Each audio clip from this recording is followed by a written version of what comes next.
Thank me later, yeah, I know what I said. But later doesn't always come, so instead.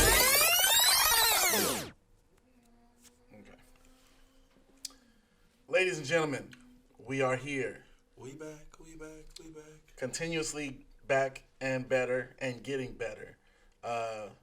This is the Thank Me Later podcast. Once again, this is your boy Nutty. This is Slow Jam Philly. Listen, we got hot takes, we got topics. Before we go ahead and do that, I just want to let everybody know. Again, the YouTube, we do have a YouTube channel specifically for the podcast now. The Thank Me Later podcast YouTube channel is up. So everybody who is subscribing to LE, also new listeners, go subscribe to the YouTube channel. The podcast, just the audio, you can listen to it on Apple Podcasts, Google Podcasts, SoundCloud, Spotify. We all over the place. Go like us on Facebook, follow us on IG, Lifestyle Everything. Thank Me Later podcast. Everything. We trying to get it up. Philly. We trying to push the numbers up and get it cranking, man. Spread the love. Let's just spread the love. So we want to jump back into the hot takes, man. We didn't plan one, but we're gonna see if we can come up with a quick little hot take to kick this episode off, man. Ooh, hot take off the top of the dome. Actually, you know what? Let me throw one at you. Since we are recording on the anniversary date of Mr. Kobe Bean Bryant, rest in peace to him and Gianna and the others that perished in that terrible helicopter. I'm going to let Phil kick us with a hot take, just talking about that a little bit. Sheesh. I don't even know where to start. Kobe, I miss you. There we go. We can start. But no. Just Kobe. Like we talked about, like we probably talked about before. Even if you weren't a basketball fan, you love Kobe because his work ethic, how he carried himself, everything, and I always try to apply that to my life, no matter what it is. He's the best basketball player I've ever seen. That's just my opinion. Work ethic, going through trials and tribulations this whole season, on and off the court, still being able to focus and excel and be the best at his sport or his craft at hand. That just goes to show you can accomplish anything if you work at it. Even if you go through hoops and trials and triumphs, if you just keep working at it and you stay 10 toes to the ground, you know you're going to get to where you need to go regardless of the path. So Kobe's taught me a lot. I mean, I use Kobe in everyday life. No matter what it is, he's taught me a lot. And it's still unreal that he's gone, and Gigi and everybody else who was on the plane or the helicopter. It's just wild to think about. But yeah, that's my hot take. Yeah, man, Mamba mentality, man. Keep it inside of you at all times, man. That's again, like if you wasn't a hoop fan, guarantee you know that Mamba mentality, what it's about. So Facts. Everyone can at least carry that and keep those people in your hearts and prayers. We're here. Last episode, Phil was trying to dive into it, but trying to hold back a little bit. So we waited for this episode, but we are here to talk about Skin, the film American Skin. Right within American Skin. Well, Cuzzo watched it, so I want to hear what you have to say. But yeah, it was powerful. Yeah, Phil watched it about like a week or so ago. I watched it last night. I gotta say, man, it triggered some shit in me. Not to say it triggered things that I didn't know that were there, but it was so on the mark. It was realistic, like with its real realism. Like I'm telling you, cuz that's maybe what triggered me the most. It was a little too real. Like you would think those cops weren't even acting. No, like literally. I was like, am I watching First 48? Is this a documentary on A&E that I'm watching because it was so damn real? When I tell you the performances in that movie were great from everyone. Sheesh. That's why I say you should watch it, even no matter how you feel. Yeah. Like if you if you a Blue Lives Matter type person or whatever, I think you should still watch it. Still watch it. I think everybody should watch that. Like, because the good thing about that film was every side had a voice. Right. That's what I'm saying. Like, I feel like the movie's been out. We're gonna spoil the out of this movie with this topic. Like, when we say every viewpoint was shown, you have a young teen, unarmed, murdered by a cop. You get somewhat of a perspective view from the young man's side. You get a perspective view from the father's side. The father's side. You get a perspective view from the mother's side. You get both perspectives from both cops, both the one cops that shot and his partner that was there. Yeah. You get perspective sides from a white woman who wasn't involved but giving her opinion. Yeah. Black men who weren't involved but understand. Mexican officer. Mexican male officer. Black male cop captain. Yeah. I mean, when you say the dynamics of this movie are so on point with what is still currently going on in society, it is crazy. to imagine or to see how in depth they got with it. And if the movie's only an hour and a half long, but it gives you so much. Like, you go through sadness, anger. Like, that's literally, I felt sad, anger. Like, every emotion. Every emotion. Like, in the end of the movie. I was just sitting there. Honestly, I'm not going to say I had no idea, but a small part of me didn't expect it. Me either. But I wasn't shocked. I wasn't shocked at all. Of course you wasn't shocked, but a small part.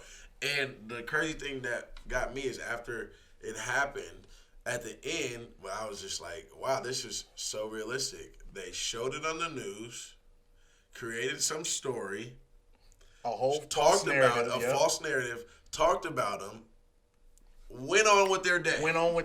Right into sports. Right into sport. Like, cause of like, all right, let me talk about this. Let me make something up about this black man. His life doesn't really matter anyway. It's not that important. All right, cool. How the Lakers doing today? Like, it was wild because that's really how we are like presented. Like, it's just crazy. But the crazy part is, I don't think a lot of people really notice to this really small detail, right? So the news part, right, where the white woman's talking about, he may have had this wrong with him, blah blah blah. Clearly, the whole story is out, but this false narrative comes, and then they just smoothly go into this white man talking about sports, and you realize that he's talking about a 6'7" black kid that's supposed to be this next. It's wild. Like, you don't really like they talk down on us and give us this look as if we're the monsters. But then the next day praising the athletic ability of a black kid. Because they want our physical ability. I'm telling you, like Phil said, if you're a Blue Lives Matter person, I pray for you every day, and I don't really with you people, but watch this movie. I'm telling you. It'll give you, like, I would hope it would give you some aspect of perspective from the other side. If you feel, and that's what I'm saying, like, if you feel the same, that's why I keep encouraging and, like, shouting this movie out, because if you feel the same way, like, after you watch the movie, there's something wrong with you. Yeah, there's something wrong with you. Like, it's breaking it down to you and letting you know how we feel about these instances.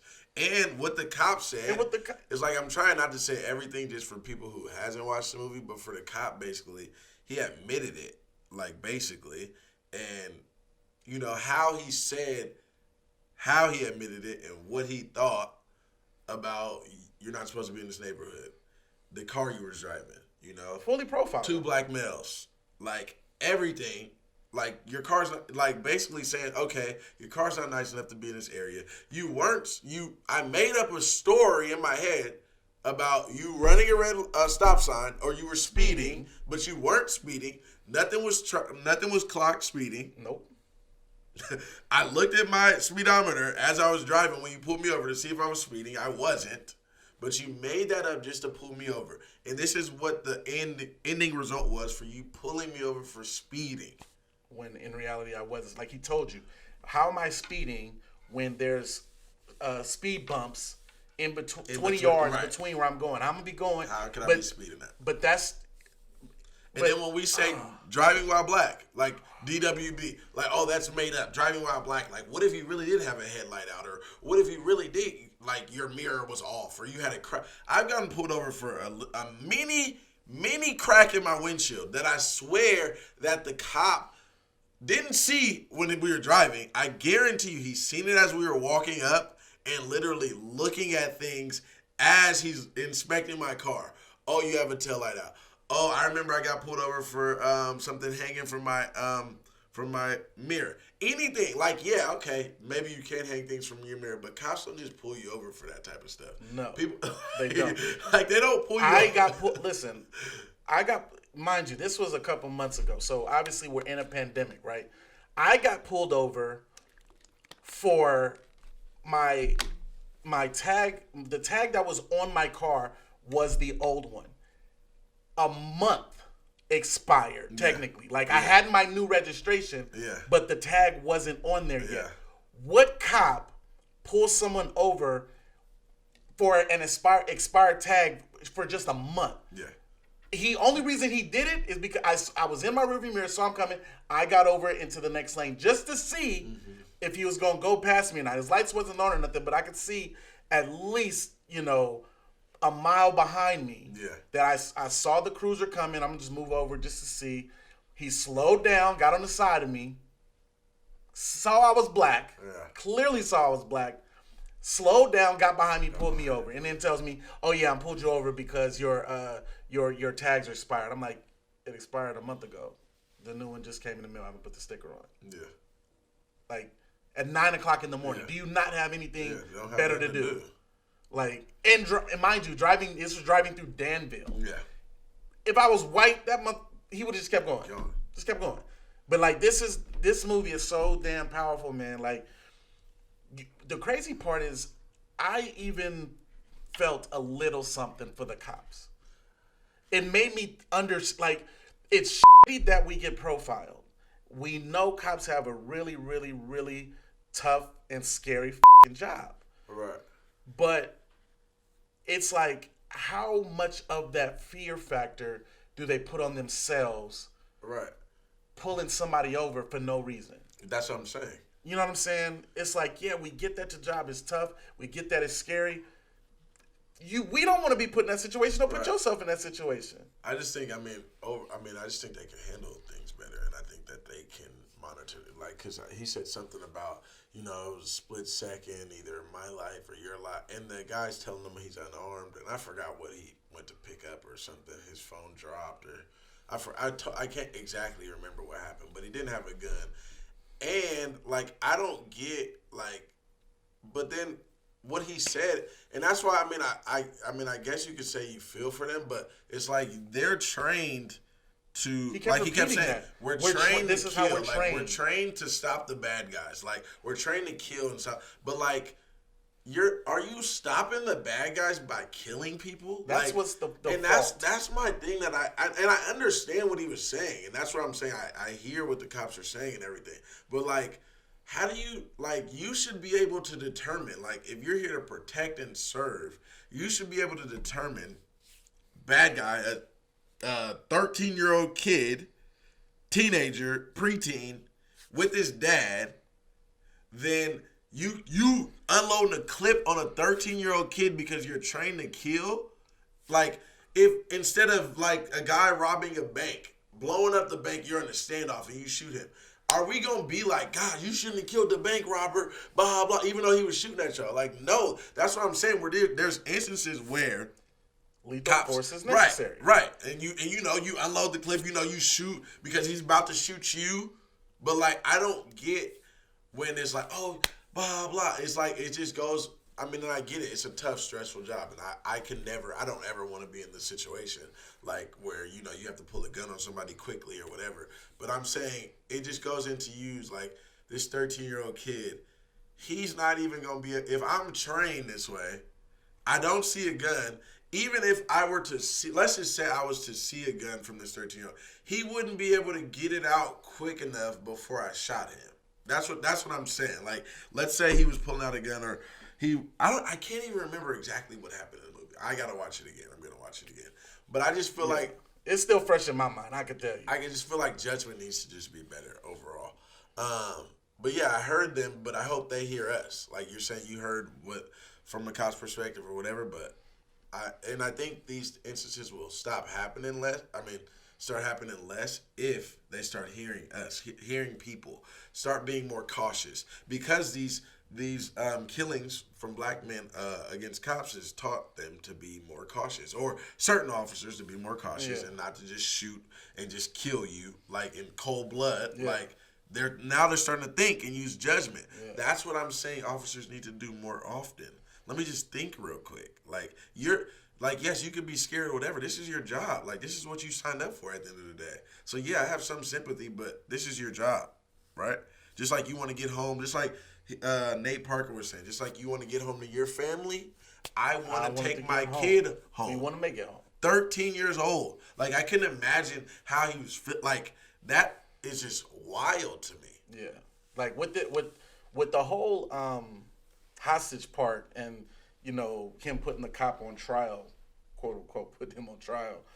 Like, the biggest issue that came out to me was he kept reiterating that this is how we're trained. We're trained to do this. Then it needs to start there. Right. Whoever's training these cops need to train them better at one to not profile.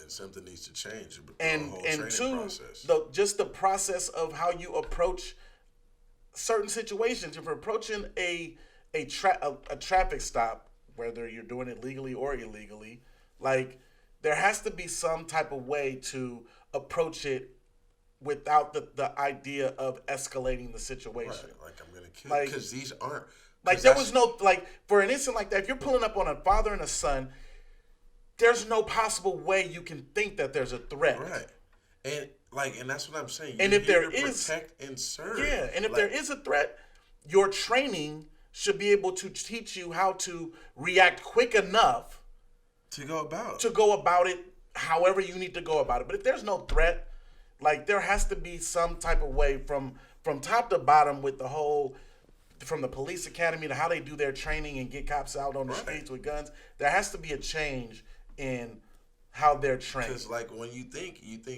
protect and serve, call the cops to come get this robber. Somebody broke in my house. High speed chase, things like that. This was none of that.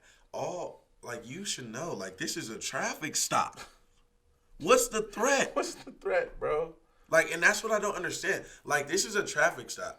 Like, if you're trained to, go to a traffic stop, be hostile, be unfair, pull your gun out on them on a traffic stop, then, like you said, something needs to change because traffic stops should end with you giving them a ticket or you letting them go. That's it. Yeah. Like, it's the training aspect, and then also they need to do a better job at vetting prejudiced cops.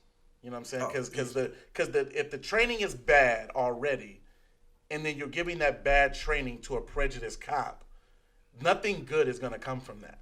Nothing. As you see in the movie, you got a prejudiced cop, clearly prejudiced against black people because he profiled them, and then because of bad training, the situation escalated, and he ended up shooting a kid who clearly wasn't armed. Like it's just a systemic issue all around. Like the cops need to be vetted better so that we have top to bottom, more good cops than bad cops, and the training needs to be better. That's why it's tough. Like all the way from top to bottom. Like if the top thinks a certain way, then it's going to trickle down, and that's where it starts at the top. And if they keep getting away with it, right? And that's what I'm saying. It's going to keep happening.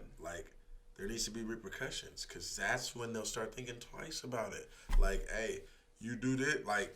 You can't become a cop anymore. No. Like, and that's why I don't get why it's so different in this field than other fields. If I cuss out principal, I work at a school. Let's say I cuss out a principal at this school. This prestigious school. Or let's say I get into a fight and I beat this principal up. I beat him up. It's on the news. I beat this principal up. Like, I beat him up, he's bloody, I don't kill him, but I beat him up, we've gotten into a fight, I beat him up. It's on the news in the Bay Area. Do you think, and I just be like, oh, he made me mad or something like that, do you think that any school in the Bay Area is going to give me another chance at teaching? No. No chance. Especially when it wasn't warranted. Like, no. I was mad. I was mad. He said something to me. I beat him up in cold blood. Everybody who interviews me from now on is gonna be like, "You're the guy who beat that guy up on the news." You beat up that principal. Oh no, you're not working at this school. Yeah, not happening. They're not even gonna pull my application to get to an interview.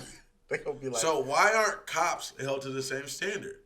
that's what I'm saying. Like, oh, we'll let you go and you could come back, or something like that. Like, no, you can't be a cop ever again. No. Like, go find another field. Go That's be a what everybody security else would guard. have to Take do. your gun and you can go and be a mall cop. Right. Go be a security guard. Something. Because you like thrills so much, go be a security guard. For real. Paul Blart. Go do that. But again, if you haven't seen American Skin, I would encourage you guys to see American Skin. Guys. Please go go see watch it. Very important film. Like, I feel like this film is for when I was a kid, like the Boys in the Hood. Right. Like when that premiered on HBO, like I can remember it like it was yesterday. When that premiered on HBO, my parents sat me down and we watched that whole movie. I was like 10 years old watching Boys in the Hood. Changed my whole perspective on how I went about living in Oakland. Yeah. Like you just can't be walking freely or hanging out with these folks, doing this and that and acting this. No, like this is that film. Like if you have, preteens, black kids who are, going to be out and about and possibly interacting with the police, they need to see this movie. Yeah. Like, that's just that, man. But yeah, American Skin, please go see it, man. Sheesh. Man. We had to start the episode off with that just to get it out the way, man. Yeah. We're gonna change the vibes up a little bit. Phil brought up a topic. We were going through our different topics of wanting to, how to attack this episode, man. And he mentioned one that I was like, we can rock with that one. Holding your friends and family accountable. Do you do it? How do you go about doing it? And like, how far do you go with holding friends and family accountable for things they do, things they say? Because it's a thing, because as a friend, especially as a good friend, you start getting in that mode, especially when you've known this person, like people for so long, like, oh, that's just how they are. They're just a hothead, or, they just don't do nothing. Oh, they're lazy, or, whatever the case may be. So in terms of, like, I think a lot of different ways, like, we could talk about, like, different, like, attitude-wise. Like, oh, he's a hothead. He says things he doesn't mean, okay? Or he's late, like, in a relationship, let's just say he disrespects his girl all the time around you. Little things like that you see that your friend can be, or they have a bad attitude when they're around friends that they don't know. Just little things like that I feel like we got to start holding people accountable for, just so that they get better if they're your true friend, or you let them know that you don't want that energy in your life. Especially like when you, like, a friendship is a relationship. So if I think about it in terms of, okay, this is a relationship, I'm going to let this person know what I want out of this relationship. Not saying that me and you are in a relationship, but like, hey, I don't want this type of person around me. Yeah. Just like I wouldn't want this type of person to be my significant other. So the same thing like that, like we got to start telling people about themselves, and not in a way where it's like disrespectful, like, hey, you're an a-hole, like shut up, like don't. I mean, that's not helping anything. Yeah. But more so like talking to them, even if it gets to the point where like it gets a deep conversation, like why are you like this? I feel like we just got to start letting people know more, especially like at this age. Like, we're grown. Let your friends know, like, hey, we're grown. Like, certain things can't be going on. You can't be acting this way. Like, I'm going to hold you accountable, or I'm not messing with you. Like, I know I had one of my boys, he went bad on one of my other boys. Talked to him about it. He wasn't trying to hear me. I stopped talking to him. It wasn't like we weren't friends no more, because we've been friends since we were little. But it was more so like, I'm not really messing with you. I love you, but I'm not messing with you because you're, one, not even addressing what I'm saying to you as one of your good friends who you've known for 20 plus years. And two, it's just disrespectful. You're not even trying to get better. Like if somebody said, and then we talked about it recently, and it was more so like, oh, I hear what you're saying. I need time to cool off. I apologize, blah, blah. Like, okay, cool. And I was like, hey, like, we can't be doing that. Like, not at this point. Like, no, we can't be doing that. And then now he knows, like, I feel like I set that standard, and we need to set that standard for all our friends. Like, now he knows, Like, hey, I can't be acting like this. Like, I'm going to think twice. Not saying that I'm running his life, because I'm not, but I'm going to think twice about acting this way around Phil, because Phil's not really going to mess with me. And then the people around Phil obviously ain't going to mess with it. If Phil's saying something, the people around him ain't going to mess with it either. So I can't act that way. Yeah. But if we let people slide all the time, which we have a tendency to do, we let people slide because, again, that's how they are. They've been like that for so long. It's not helping them, and it's not helping us. Now we're uneasy. Now we feel uneasy about bringing them around certain people. Yeah. Or now we feel uneasy about, talking to them about a topic because of how they're going to react. If we can't be transparent as friends, totally brutally honest sometimes, then we shouldn't be friends. For sure. Like I have the tendency so for me there's levels. I have different levels to my relationships with family and even friends where if I hold you to the top tier standard that I hold people to and you're in my life and I literally kill or die for you, the level of accountability I will hold you to will be completely 100. Facts. Like if I feel like you're fing up, I will let you know about it. If you do something that I'm not down with, I will let you know about it. That's just how I've grown to be, because I'm the type of person I put a mirror in my face. Like what I give is what I expect in return. Like if I give you that love and that accountability where I'm able to freely call you out on some good or bad, feel that gives you the green light to do it to me. Yeah. You know what I mean? Like, are all relationships like that? No. Like some you can, because it's like I don't even care about you that much. Yeah, it's not. I'm not. That energy. No, like I just care less. Like if you want to be a scumbag to me, bet I'm gonna just be a scumbag to you, because again, I give the energy that's given to me. But if it's my, one of my brothers, Phil, right? My two best friends I've known, one since 5, one since I was 13. We will be able to sit and say, look, that was wrong. I'm telling you it's wrong. Here's why. Now you take and do what you want with it. But it's always a good thing when you can do that. Like there's nothing wrong with telling people or just trying to get them to understand the outside point of view, because not everybody's like, I can be a scumbag sometimes, but if me in my scumbagginess am going too far, or it's just getting out of control at certain points, Phil lets me know this. And it's not a disrespectful way. And it's not a disrespect. It's like, listen, hey, you need to stop. And even if he doesn't agree with me, he heard me. I heard it. I don't even if shut he says up. I don't no, go off. Like I don't. He heard me. I heard it. That's it. Even if he agrees or not. And I think you need to have that with all your friends. I fight with all my best friends. Not even fight. I tell all my best friends, and even if we argue, it's more so like a healthy conversation. And even if we didn't get nothing resolved, you heard me. You heard me. Like that's it. That's the funny thing about Phil. Phil, it'll be a full-on argument. Phil will say his piece and then shut it down. I won't say nothing else. You heard me. You don't agree with me. We're not going to agree, so we're going to keep going in circles. I'm going to just say, all right, cool. You heard me. That's it. Now I'll just let you let it sit. Let it simmer there. You heard it. You'll get it. You'll think about it. Yeah. So next time, some people it takes longer than others. Like some of my friends in my group chat, I ain't going to say no names, but it's been about years and years of, us talking about it. But they heard me. And they know the type of energy they got to have, being around me. Same with Danny, same with everybody else, I'm going to be off you, or, we're gonna have the discussion.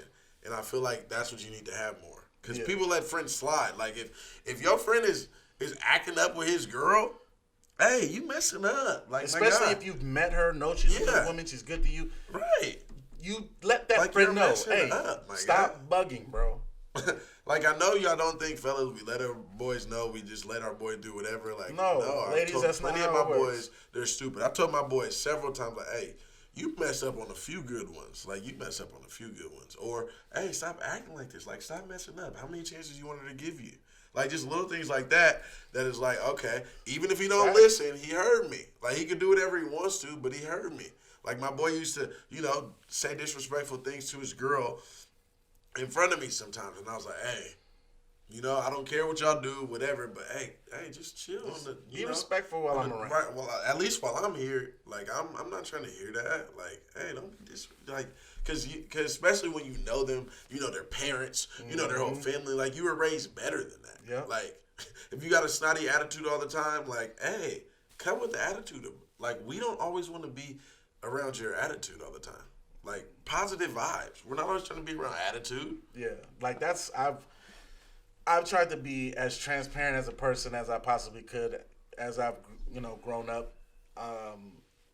My best friends will let it be known, like, even to this day, like, we'll have our long talks about whatever, catching up on stuff, and if somebody says something that we just ain't quite feeling, let's go back to what you said. Like, what?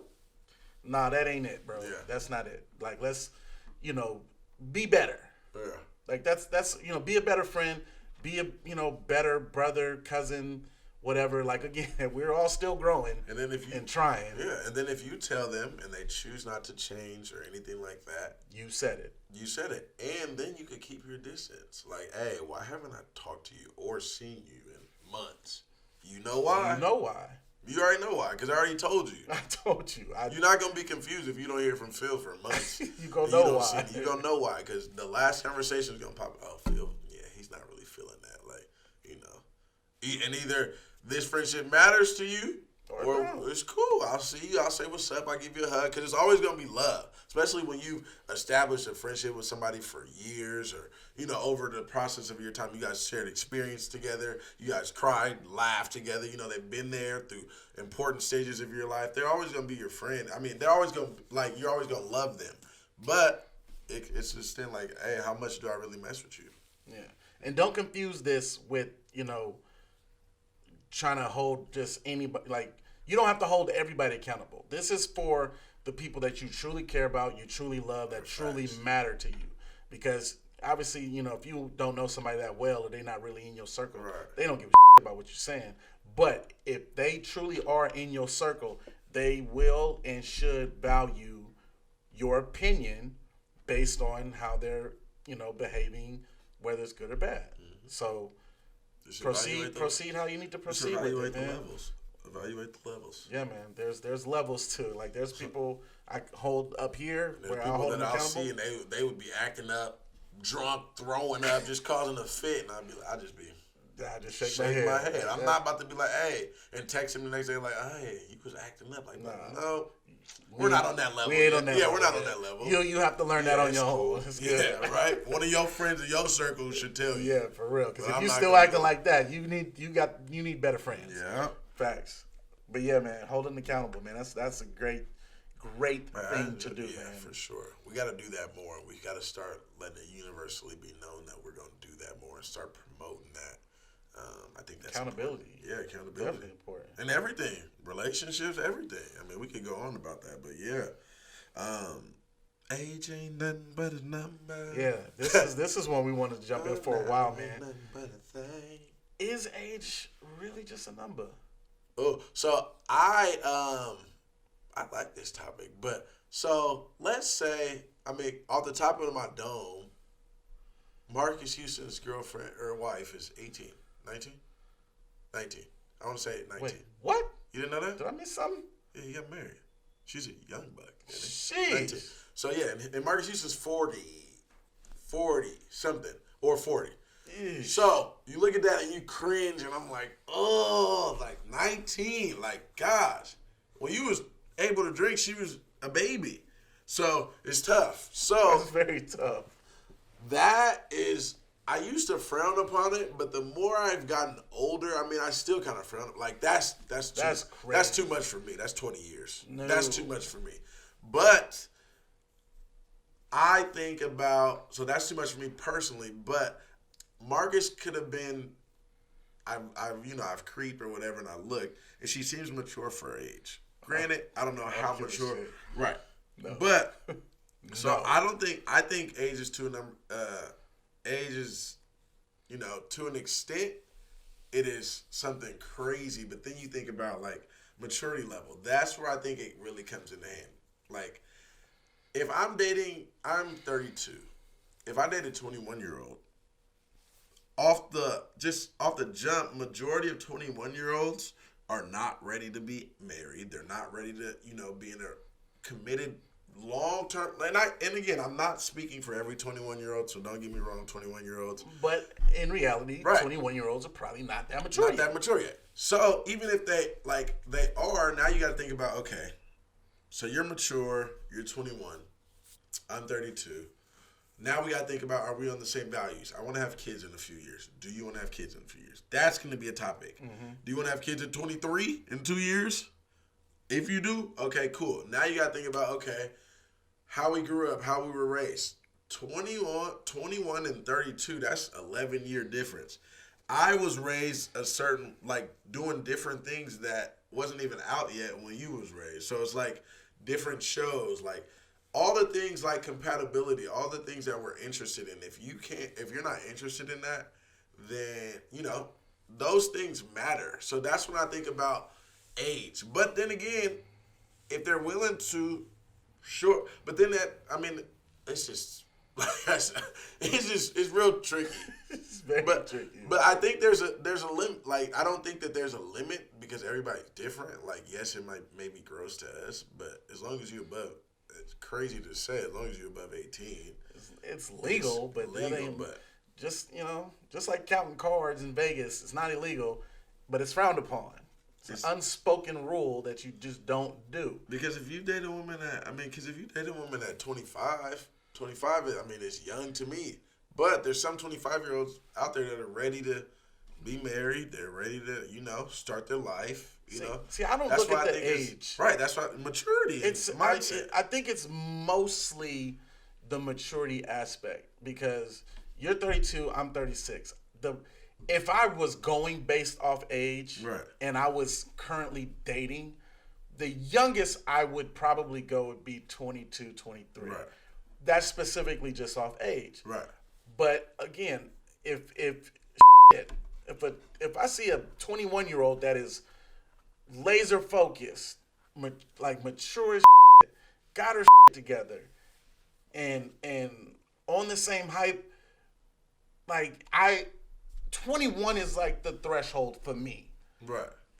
I wouldn't even consider looking at a 20-year-old, right, 19, and 18-year-old. That's right. No, you weren't born when I was in high school. But 21 is still. But 21, I think if you could buy a drink, yeah, it's still you're young. fair game. You still out there. You could buy liquor. No, yeah, I agree. Liquor. But then shoot. You know what I'm saying? It's just rare because you think about how many 21-year-olds are ready to do, 21-year-olds. I'm watching The Bachelor. There's 21-year-olds on the show, just a junior in college. Yeah, but he's 29. Yeah, he's 29 though. Yeah, that's a lot. That's not that, but it's a lot when you think about. Okay, I'm ready to start a future. He even said to the 21-year-old he was talking to, I don't even think he knew that he was. She might have been in college, but he's like, yeah, I got a whole different mindset. I think she asked him, why are you ready to be married or something? He's like, I got a whole different mindset. I don't do the same things that I did when I was, high school or your age. 21-year-old in college. I don't do the same thing. And she, she just kind of looked like, mm-hmm. But granted, she's 21. It's just levels. And I feel like we don't know unless we know. Now, I just feel like I've been grown in a different person, 18 to 21, 21 to 25, 25 to 28, 28 to 30, 30 to 32. I've grown every year from that. And the person that I am at 32, if I was 21, there's no way that I'm getting, but this is just me. There's no way I'm getting married at 21. No way. But that's the thing. If a woman wanted to marry me at 21 and I fell in love at 21 and we wanted to get married and she was 30 or whatever and she wanted to get married, she's going to have to rock with me through all my growth. Yeah. You gonna And have to no beat it. telling what that growth is. That's the thing. Like, there's no telling what that growth is. Because no 21-year-old, no matter how mature you are, is going to be the same woman. Like, Marcus Houston's girl at 19, she going to be different in 2 years. So he going to have to go through those bumps and everything, bumps in the road with her, and willing to rock. And that's the thing. Am I willing to rock, like, rock? Like, that's... Like, am I willing to rock with you while you feeling like you need hot girl summer? Right. That's what I'm saying. And I'm here trying to just chill at home. Exactly. Or me, like, if I'm feeling like I want to take this trip with the boys and not tell you where I'm going, or, you know, if I want to, just things that happen. That's why I think this age thing is so tough, because it's not really it's not really a number, but I mean, it is. But like, what's the threshold though? Because if you go up and you're 32 and say you want to date a 45-year-old woman, and that happens more often, even though that's still like no, and that's what I'm saying. See that, and that's what I'm thinking. Like, that's why you like what? How grown is like? When are you grown? And like, that's why you can't fault people for dating a 21-year-old and he's 30 something. Okay. Like, you can, like, it sounds like, oh my gosh, but like, it's literally the same thing, but it's just older. Like, both of you guys, you feel like, okay, at 30 and 45, we're both at the maturity level, or we're both at a high level maturity level. So I'm not gonna have to deal with the little kid stuff. Yeah. So that's the tough thing about it. I'm not gonna have to deal with the college parties or, all that stuff, because we're both over that stage. But again, I mean, it goes back to having that conversation. I couldn't do it. I would never. Since I was 20, since I was 28, I probably never dated a woman under 24, 23, 24. So that's like 5 years span for me. Okay. And if you were, even when I was 28, if you were 23, I was like, gosh, she's still kind of young. Like, gosh, you're young. But if your mind's right, blah, blah, let's see. But I just feel like it's tough. It's tough. It's because, man, if it's an age difference like that, like, the toughest part is trying to figure out, like, okay, are we just going to be kicking it, hooking up, right? Or am I gonna be able to take you serious, right, to the point of a relationship, right? And even if I do, how you gonna be acting in this relationship, because you kind of still a child, right? Like, you ain't really matured yet, or at least age wise you ain't there yet. But it's like, how do you know? How do you get past that? And that's why it's tough. And I think a lot of people, when they're older, when they talk, again, I'm not speaking for, because love is love, and I mean, if you love someone younger, so be it. But a lot of times, it has to do with, like, control, or like, I could mold this person to be how I want them to be. Yeah. Like, this is a young woman, easily influenced. I'm 30. I could mold her to be how I want her to be by the time she's 25. I was gonna mention something like that, because right. You could. Right, and I'm willing to rock. Like, I know she gonna go out to parties. I know she gonna flirt with dudes and talk to other dudes. But you like, in your head, by the time she's 25, she get to this age, she gonna look better. She gonna be more grown, and she rock through all that. Build her up. Right, like all that thing, and that's honestly and that's what people be thinking sometimes. Not everybody, because again, you could just love this person, but I just feel like if the age difference is that severe, especially younger, I'm talking about from like 18 to 21, 22, and you're 30 plus, that is more severe than a 35-year-old dating a 50-year-old. Like, yeah, that's crazy, but at 18 stage of your life and 35, that's totally different. Very different. That's why you gotta think, what age are we talking about? What age are we talking about? And I also think that there's a difference. Like, I feel like us as men, I don't want to use the word easier, but I feel like older men who are dating younger women, that scenario is far more successful than older women going after younger men. Yeah. Because when I can honestly say, when I was 20, 21 and just started hitting the club, Like, there were like late 20s, early 30s that I was pulling. For sure. And after a week of kicking it, they were relationship ready. Right. And I was like, nah, I'm cool. I ain't even thinking about that. Yeah. But you flip that around, 21-year-old chick probably could be ready for a relationship. Like, she ain't I ain't gonna say most, but you know, some of them, they ain't trying to be in the streets getting, you know, having their body counts go up.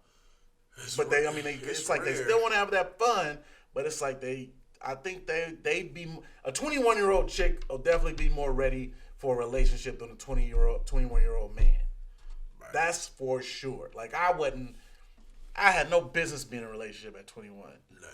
None whatsoever. I would be the worst. I mean, granted, I might have had a girlfriend around the time or whatever. I did, and I was terrible. Yeah, and I wasn't ready to be married. There's no way that I was ready to be married. And granted, everybody's different. Like, you feel like you're ready at 21 and you want to date a young buck. Hey, so be it. But just know that the struggles that y'all go through is going to be different. It's very different. And if you're willing to do that, so be it. Because I'm not saying that. Because people get married at 21 and they're successful. They're still together now. Like, you know. But I think that people who get married at that age are usually with somebody that around that age as well. Yeah. So that they go through that together. Yeah. Like, they go through that growth part together. Yeah. For me, where I'm at, I don't think I could do it. Like, I don't think I would. It's like I have the energy to do it, but do I want to put that much energy into someone so young? Right. No. Yeah. No. But I've done that. But if you rocking, and the fruits of the labor gonna be very, very fruity at the end. Like, isn't Jay-Z like 10 years older than Beyonce? Jay's probably about 15 years older. See, that's what I'm saying. I think Jay's like 45. Is he 50? Or no, Jay is 50. 50, yeah. I thought he was 50. He's 50. And I think he's she's 50. late 30s. Yeah, so she's late 30s. So he's probably like 12 years. Yeah, there's a difference. It's at least 10. But see, Jay got her young. I see the potential. It is possible. That's what I'm saying. I see the potential. But then again, you got to think, okay, we're in the same industry, around the same people. Yeah. Like, you could go do your thing on the road, whatever, you know, go on tour. I'm keep that thing right. Right. I'm going to go on tour, you know, do my thing, whatever. We come back together. We talk about, we have the same, you know, values. We have the same interests because we're in the same field. Conversation's going to be good. Right. You got shit to talk about. Right. And shit. You look good. So, you know, for your career, you got to stay right. Right. So I'm going to rock with you. I'm going to rock with you. And I would think at I think Beyonce's that's age, what guys want, is the hope. Yeah, that's what I'm have saying. That. Like, if you're dating a younger woman, that's what you hope to have. Is like, you hope that she stays looking how she looks at 21 when she gets to 30. And you say, and she grows. I mean, and her ambition got to be there. Yeah. Well, I mean, she's Beyonce, so I mean, you knew her ambition was there. But like, just you just have to hope that you land that Moby Dick, that, you know, that unicorn whale of a 21-year-old that just has it all going and is ready for what you're trying to bring to the table. But they not all like that. So yeah. Hey, love who you love, y'all. Love who you love, man. I guess age is just a number to some. At least to Marcus Houston it is, from what I just heard. Jeez, yeah. God bless him. But hey, man, we gonna wrap this episode up. This is episode number 21. 21. Thank You Later podcast, man. We're going to be back next week with more. Yes, sir. Catch us on the IG. We're going to be still taking requests for more topics. But other than that, man, you'll catch this episode dropping on this coming Thursday. It'll be out on Thursday, so today, enjoy it. Yeah, today. Once again, go subscribe. We all over the place for the video on YouTube, our Facebook, SoundCloud, yada, yada, yada, all that good shit, man. But yeah, we're going to catch y'all next week, man. This is the Thank Me Later podcast. We are out. And we out. Love y'all. Thank me later, yeah, I know what I said. But later doesn't always come, so instead.